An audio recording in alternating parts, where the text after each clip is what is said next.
My wife told the judge I had nothing. He pulled up my net worth and went silent. My name is Daniel. I am 53 years old, and for 21 years I built something quietly. Not loudly, not with announcements or bragging or parties, just quietly, deliberately, the way a man builds when he knows that what he's making is meant to last. My wife, my ex-wife, her name is Lydia, and Lydia believed she knew everything about me. She was wrong. Let me start from the beginning, because the beginning matters. I grew up with nothing, and I mean that without any poetry attached to it. My father left when I was 6. My mother worked 2 jobs and still couldn't keep the lights on some months. I learned early that money was not something you talked about. You earned it. You protected it. You never let anyone know what you had, because the moment you did, it had a way of disappearing. That lesson stayed with me. When Lydia and I met, I was 31. I had already been working in commercial real estate for 8 years. I had already made my first quiet investment. I had already started the habit that would define the next 2 decades of my life, living beneath my means and investing everything above it. Lydia knew I worked in real estate. She knew I was comfortable. What she did not know, because I never told her, was the extent of what I had built. This is where some people will say I was wrong, that a marriage is a partnership, that secrets between spouses are poison. And maybe they are right, but I grew up watching my mother's boyfriend drain her savings account in 4 months. I watched my aunt lose her house because her husband borrowed against it without telling her. I had seen what happened when one person in a relationship knew everything about the money. So I kept certain things separate. A financial wall, not an emotional one. Lydia and I had a joint account. We split household expenses. We took vacations. We raised 2 children. We had, from the outside, a perfectly ordinary and happy marriage. But the investments, the LLCs, the trusts, the properties, those stayed in structures that predated our marriage. Legally separate. Carefully constructed. Not hidden. Just private. The marriage started falling apart around year 16. I will not spend much time on why, because the why is complicated and mostly private. What I will say is that Lydia had changed in ways I did not anticipate, and I had probably failed her in ways she did not know how to articulate. We grew into different people. We wanted different things. By year 18, we were roommates with shared history. By year 20, we were strangers with a mortgage and a calendar full of obligations. We separated. We tried counseling. We failed at it. We separated again, this time for good. And then Lydia hired an attorney. His name was Marcus Webb. He was one of the most aggressive divorce attorneys in the city. His reputation was built on excavating marital assets, finding hidden money, and destroying men in courtrooms. He wore custom suits, and he had the kind of smile that told you he had already decided he was going to win before the first document was filed. Lydia, it turned out, had been building her case for a year before she told me she wanted a divorce. She had been documenting everything. She had been collecting bank statements, credit card records, anything she could find. She had hired a private financial investigator, though she did not know what she did not know. And what she did not know was most of it. Webb walked into the first mediation session with a binder. He laid it on the table with the kind of theatrical confidence that was meant to signal to everyone in the room that he had already won. He told the mediator, he told my attorney, he told the room that Daniel had been hiding assets throughout the marriage, that Daniel had deceived his wife, that Daniel had a pattern of financial concealment that amounted to fraud. Lydia sat next to him with her arms crossed. She had that look she used to get when she had made up her mind about something, certain, immovable, Webb looked at me from across the table and said, and I remember this clearly, he said, "Your client has been living modestly his entire marriage to conceal the true nature of his wealth. We believe the actual marital estate is substantially larger than what has been disclosed, and we intend to prove it." My attorney, a quiet and meticulous woman named Carol, looked at me. I nodded at her. She opened her own binder. This is what Carol said. Mr. Daniel has been fully compliant with all disclosure requirements. Every asset has been reported. I would invite opposing counsel to review the documentation before making accusations of fraud in a mediation setting. Webb laughed. Actually laughed. He said, "There's a house, a modest investment account, and a 20-year-old car. Your client is a commercial real estate professional of 2 decades, and that's all he has to show for it? We don't believe that." Lydia leaned forward. She said, "He has nothing. He never invested anything. He never built anything. He spent his whole career helping other people make money, and we have nothing to show for it." That is the truth. She said it with such conviction. She had convinced herself. She had told the story to herself so many times that she believed it completely.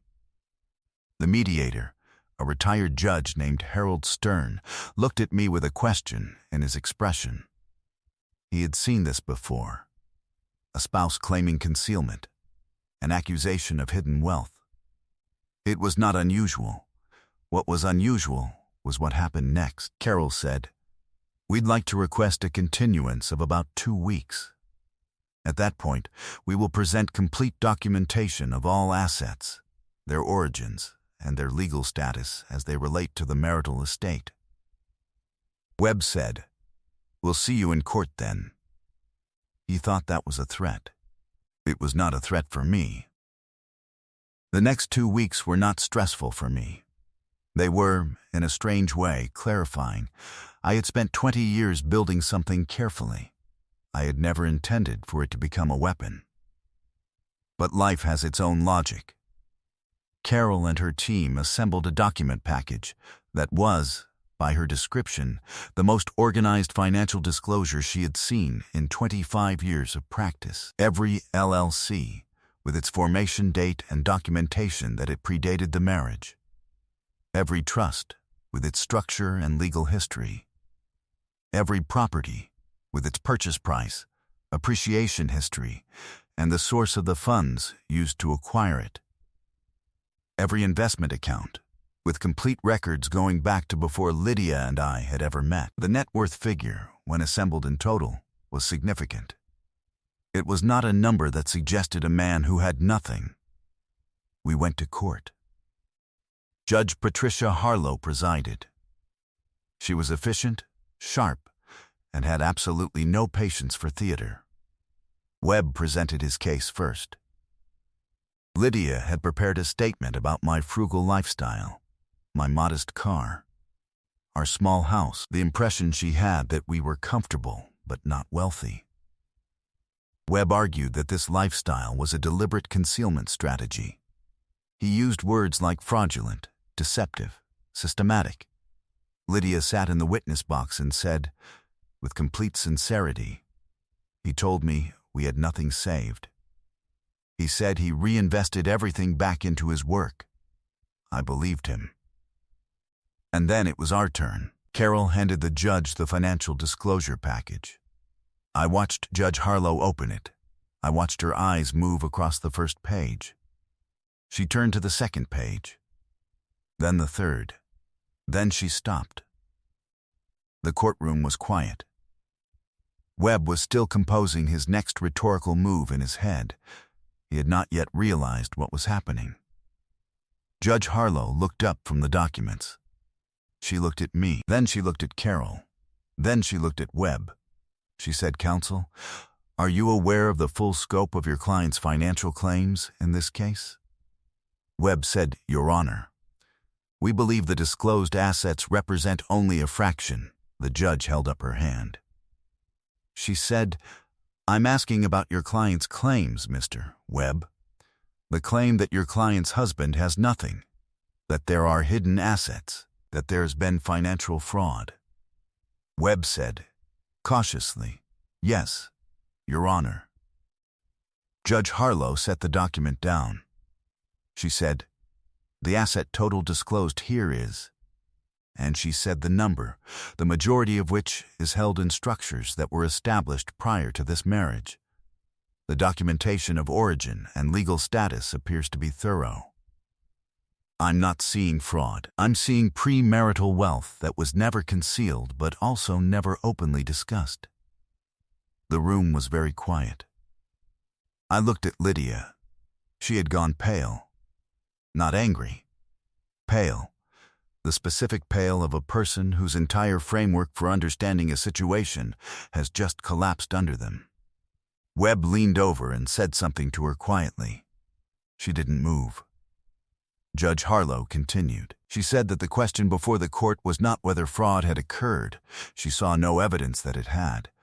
But what portion of the assets, if any, qualified as marital property subject to division?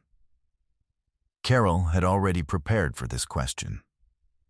The answer, as it turned out, was a specific subset.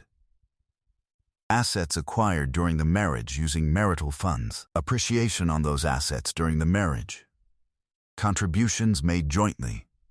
It was a meaningful amount. I was not walking away from this marriage empty-handed in terms of obligation. Lydia received what the law entitled her to receive. But it was not what she had imagined. Because what she had imagined, what Webb had argued, what the entire theory of her case had rested on, was that there was a massive hidden estate being kept from her. That the real money was somewhere, in some account she hadn't found, in some property she didn't know about. There was no hidden estate. There was, instead, a carefully structured premarital estate that I had never discussed with her, not out of malice, not out of deceit, but out of a lifelong habit of financial privacy that predated her by a decade and a half.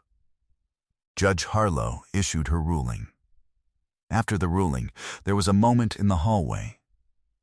Lydia and I stood maybe 15 feet apart while our attorneys handled paperwork. She looked at me differently than she had looked at me in years. Not with anger, not with the certainty she had walked in with. She looked at me like she was trying to understand something she had missed for 21 years. She said, quietly, not loud enough for anyone else to hear, "Why didn't you tell me?"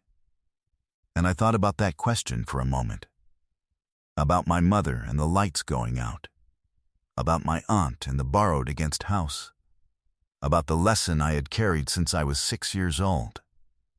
I said, "I should have. I'm sorry I didn't." She nodded once. Then her attorney touched her arm and they walked away. That was the last real conversation I had with Lydia. The divorce was finalized 4 months later. I still drive the same car. I still live modestly. The habits that built everything are also the habits that maintained it. Some lessons, once learned, become permanent. My children, they were adults by the time this happened, 24 and 21. They asked me about it afterward. My daughter asked me why I had never told anyone what I had built. I told her the same thing I told the judge when she asked if I had anything to add. I said, I never built it to impress anyone. I built it because I grew up afraid of having nothing, and I never wanted to feel that way again. Judge Harlow had looked at me when I said that. She hadn't said anything, but she had nodded. Sometimes, that is enough.